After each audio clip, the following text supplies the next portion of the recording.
Welcome back. I'm here with a wonderful guest today, a gerontologist. This is Dr. Jacqueline DuPont. Hi, Jacqueline. Good to see you. Nice to meet you. Oh, doctor, I'm so glad you're here. And you're visiting us today from Irvine Cottages and Assured In-Home Care. And Vista Gardens. Vista Gardens. I have that as well. And also to add to this list of things, you are also on the board of the Orange County Alzheimer's Association. Well, it's Alzheimer's Orange County. We're calling ourselves now, which we love that title change and game change because we're really here for everyone in Orange County. But 20 years as a gerontologist. Yes, and on the board of Alzheimer's Orange County. Okay. We've been through a lot, but it's just a wonderful organization, and we have our adult daycare right down the street. That is wonderful, and I know that a lot of residents would like to hear more about that, and their families would like to hear.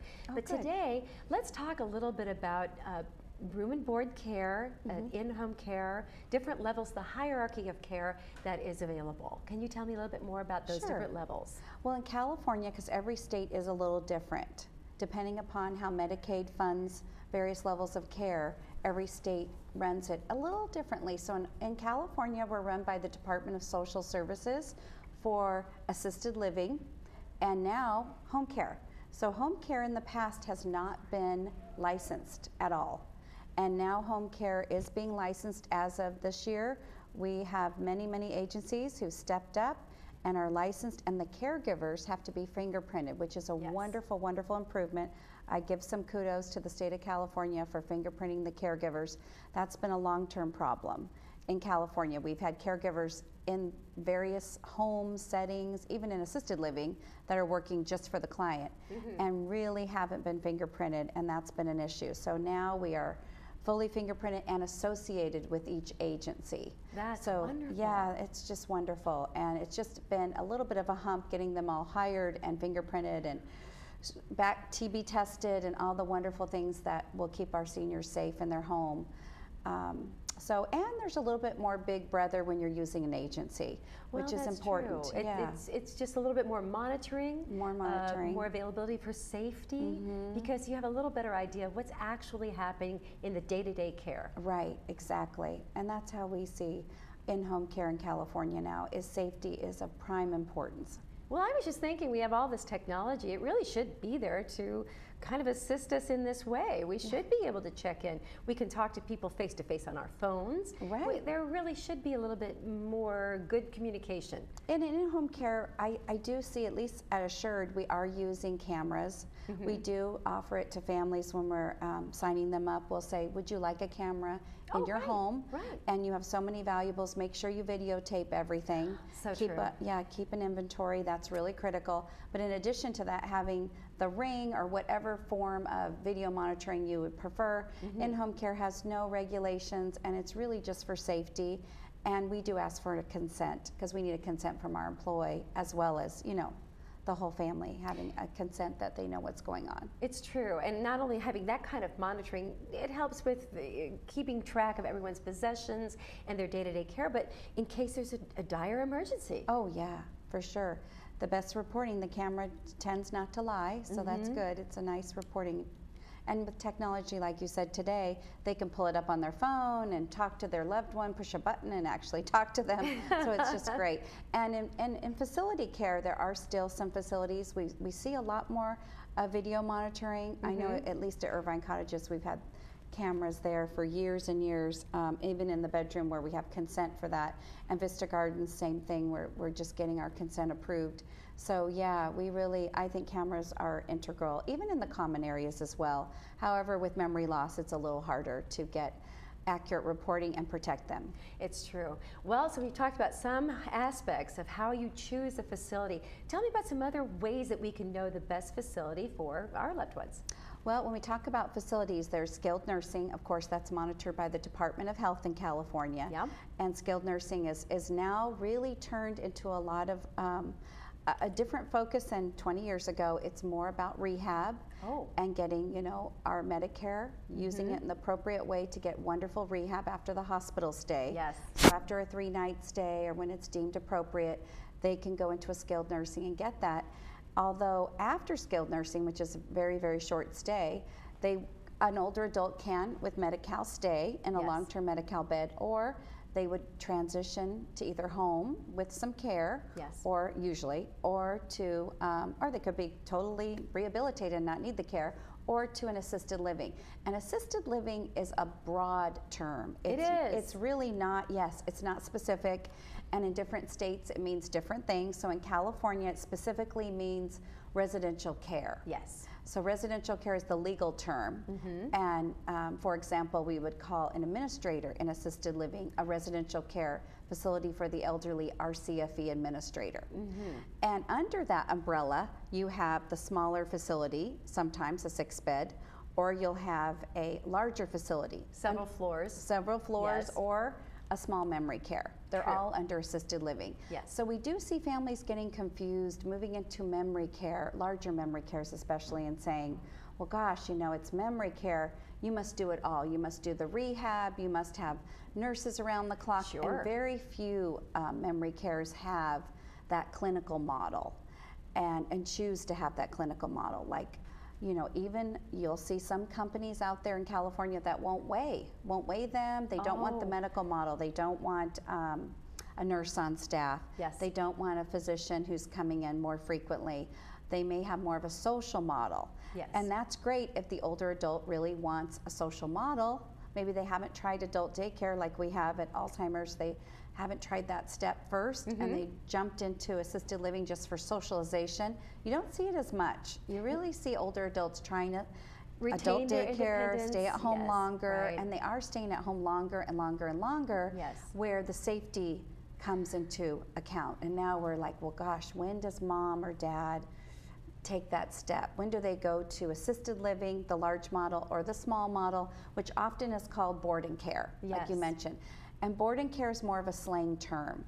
And in California, it really is a wonderful option for seniors, like I have Irvine Cottages, for seniors who really want more monitoring and may have a safety component where they're maybe not safe to be alone or communicate. Yeah, communicate their needs, and they need that more one-on-one care. Yes. Although you will find some large facilities, and I really give kudos to Vista Gardens because we really try to have a better staffing ratio. And if Yes. you find a larger facility that can do that, maybe in their memory care, have, you know, a 1-to-5 ratio or 1-to-4 and more nursing, that is another option for someone who needs more monitoring. It's just really looking at key factors.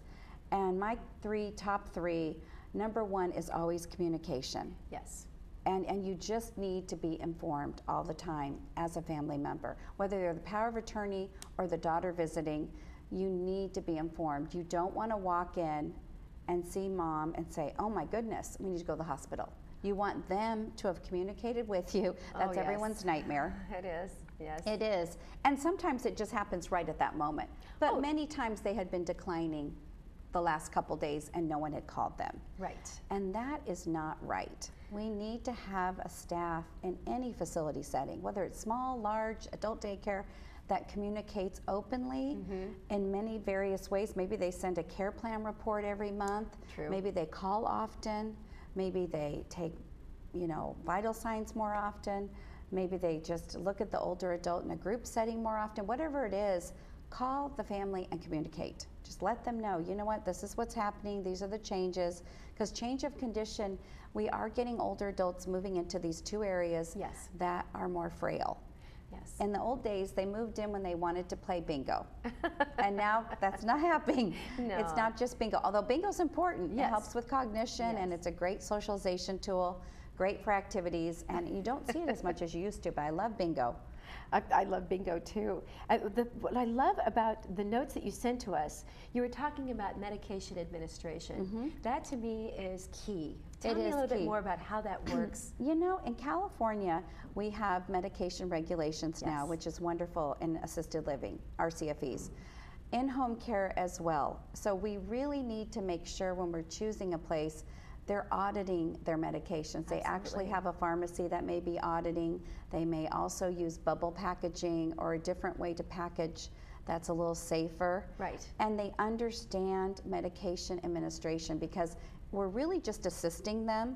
But even assisting them, these are medications from a physician Yes. that need to be controlled, that need to be monitored and signed for. And you do not always find that in a small setting. You find it in almost every assisted living, the larger ones. Yes. And then the smaller boarding cares, you don't always see that. So when you are looking, I would say just be an advocate and say, are they med techs? Are they trained in medications? Do they understand how to sign for them? Are you signing for them? Do you have a company policy for that?